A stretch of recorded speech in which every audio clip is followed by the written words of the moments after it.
Update: my sister-in-law just married my childhood bully. At their wedding, he gave a speech and took a jab at me, completely clueless that Ellen, the CEO of his company. The moment I invited him to my office the next day was unforgettable. Part 2.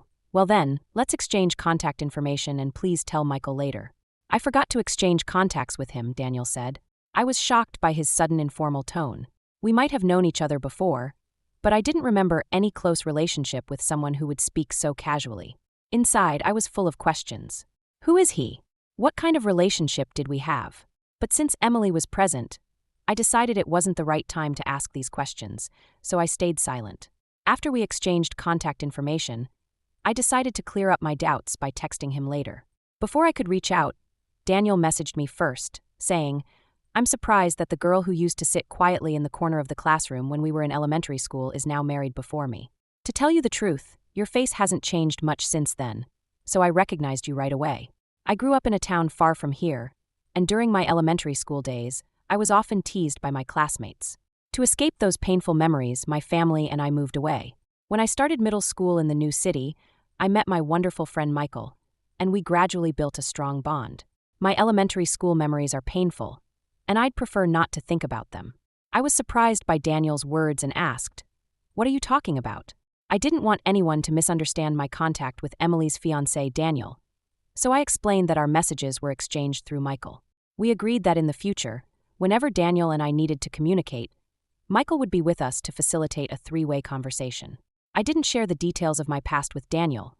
After I explained the situation, Daniel smiled warmly and asked, "Do you remember being called pure girl in elementary school?" The term had a specific background. It was used to tease me by my classmates. They took it from the word poor because I came from a single-parent family. Although we weren't struggling financially, some of the other mothers had said to my mom, "It must be tough financially because you're a single parent." This rumor spread among the children, leading to teasing. To change our situation, we decided to move to a new place. My mom also considered taking lethal action against the moms who spread rumors like they must be living a frugal life because they're a single-parent family, probably even using cardboard boxes to prepare meals. This decision influenced our move to our new home.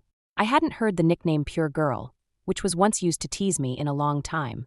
One day, I was surprised when a middle-aged man admitted he didn't even know the meaning of the word poor. I calmly told him, "Please be careful with your words. You are my sister-in-law's fiancé, and our relationship doesn't go beyond that. Please don't say meaningless things." After that, he stopped messaging me. Maybe he realized he should stop making rude remarks. Watching this exchange, Michael seemed upset by the man's words, and I could see his face cloud over with anger. "What on earth is that man thinking?" Michael said. "He doesn't seem to understand that he's dealing with the sister-in-law of the woman he's about to marry. He brings up the past from elementary school and acts like you're still kids. Isn't that crazy?" Seeing Michael tremble with rage, I tried to calm him down.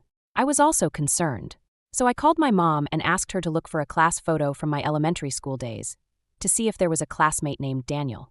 My mom quickly found a boy named Daniel and said over the phone, "Wasn't this Daniel, the main one who used to bully you?" At that moment, memories I had forgotten came back to me. The one who bullied me the most was indeed Daniel. I asked her to send me the photo from my elementary school days.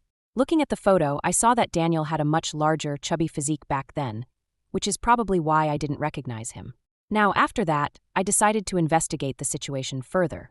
A few months after our first meeting, I received a call from Emily. "Sandra, we haven't received your RSVP for the wedding invitation yet. You and your brother are planning to attend, right?" "What wedding invitation?" I asked. My husband and I had been looking forward to receiving the invitation, but it never reached us. When I told Emily about it, she seemed surprised and said, "I definitely sent it. Maybe there was a problem somewhere.